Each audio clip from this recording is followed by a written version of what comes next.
Mini Vlog! Happy Monday mga sisters ko! Kamusta na kayo? Another day, another mini vlog. So, tong video na to is yung Friday night. Isang gabi bago kami umuwi ni Ate Emmy ng Bulacan. So, sa Friday, ang ulam namin is barbecue. Hapon pa lang, minarinate na ni Ate Emmy yung iihawin niya. And then, pagdating ng alas 6, nagsimula na rin siya magpabaga ng uling. O, diba?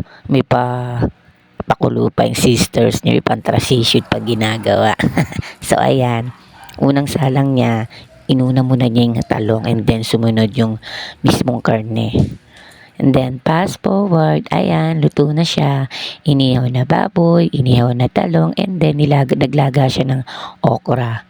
Kain po tayo. Okay, fast forward, kinabukasan, Sabado ng umaga, araw na ng uwi namin na Ate Emmy. Hindi ko na binidyan yung mga ginagawa ko usually tuwing umaga kasi alas 5 ng madaling araw, madilim pa sa likod kaya hindi na ako nag-video. And then, ito na lang yung pinakita ko. Get ready with me.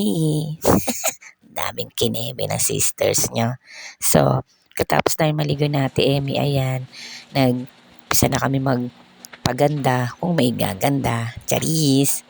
And then, pagkatapos ko maglagay ng lotion, o diba, may pag-flex pang sisters nyo ng damit niya. Fast forward uli, nandito na kami sa Commonwealth.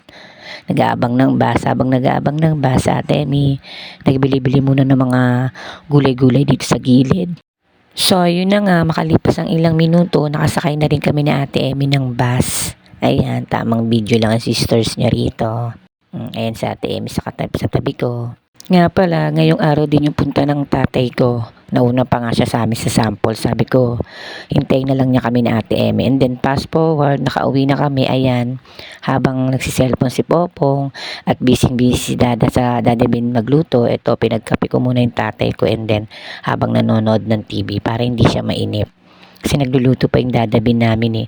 May dala palang donut si tatay para kay Popong. Ayan. After 100 years, charis, kakain na kami. So, kain po tayo. Ang niluto pala ni Dada Bin is nilagang buto-buto. And then, nagluto din siya ng paksiw na bangus. So, kain po tayo. Pagpasyensya nyo ng lamesa namin, pang 3 tao lang yan eh, kasama si Popo. Maliit kasi yung bahay namin, di carry ng malaki. Kay nanay pa nga yung lamesa na yan eh.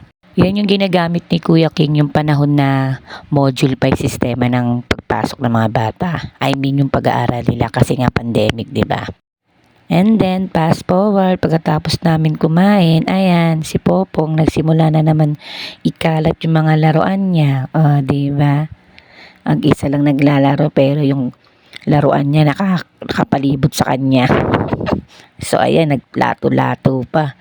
Dinaig pa ako nga, hindi ako marunong magganyan eh. Hinayaan ko na lang din magkalat kasi para makapagpahinga sa pagsiselfon. So, yun lang muna. Salamat! Baboy po!